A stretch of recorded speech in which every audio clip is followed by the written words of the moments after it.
Funding for Stars and Stripes.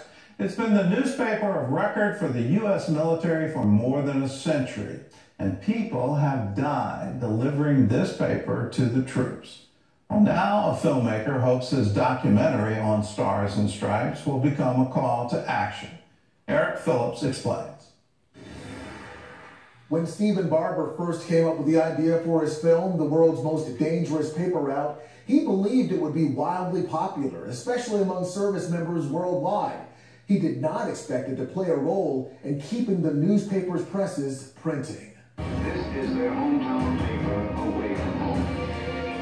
It's about being connected to home, because a lot of times these guys, once they're gone, and they can't make phone calls, they can't send emails, and the only thing they have is the Stars and Stripes. Stephen Barber has made several military-themed films, but admits this one is his favorite. I've seen this movie 10 times. Told in documentary style, The World's Most Dangerous Paper Route focuses on the 150-year-old Stars and Stripes. Getting stories from the battlefield can be harrowing, even deadly.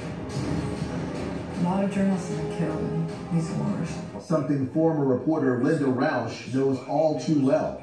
When you see that, you're sorry. God, it's just hard for me to go back. Every single day, the paper is distributed to U.S. military installations. The Stars and Stripes paper route is all over the Middle East. Kuwait, Iraq, Bahrain, Qatar, Saudi Arabia.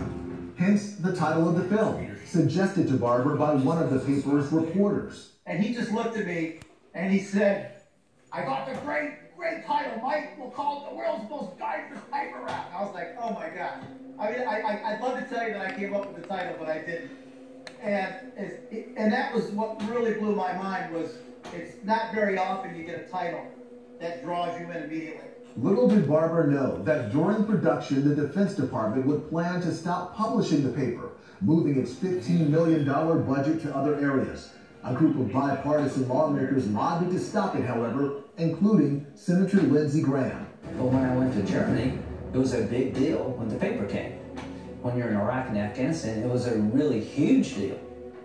And he told me, when I interviewed him a couple years ago, there's no way that this paper's ever going down. Not on my watch. I won't let it happen. Lindsey Graham got it to the White House. The president saw it. And that led to a presidential tweet that said, "The United States of America will not be cutting funding to Stars and Stripes magazine under my watch.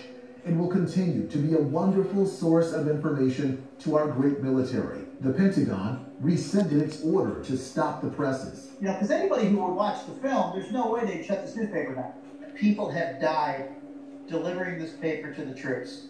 I don't think any other publication in the world can say that. And a movie is like a cake. You know, you put in the flour, you put in the sugar, you put in the baking powder, and it doesn't always rise.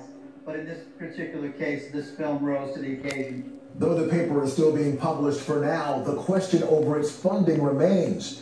Lawmakers have indicated Congress may directly fund the paper, though that line was not included in its initial budget. The World's Most Dangerous Paper Route is available on Amazon Prime. Eric Phillips, CBN News. Well, although the Stars and Stripes is part of the Department of Defense budget, it also must earn most of its operating budget, and that's what helps keep the paper independent and then free from censorship. If you want to support the mission of Stars and Stripes, all you have to do is go to cbnnews.com and we'll give you a link to the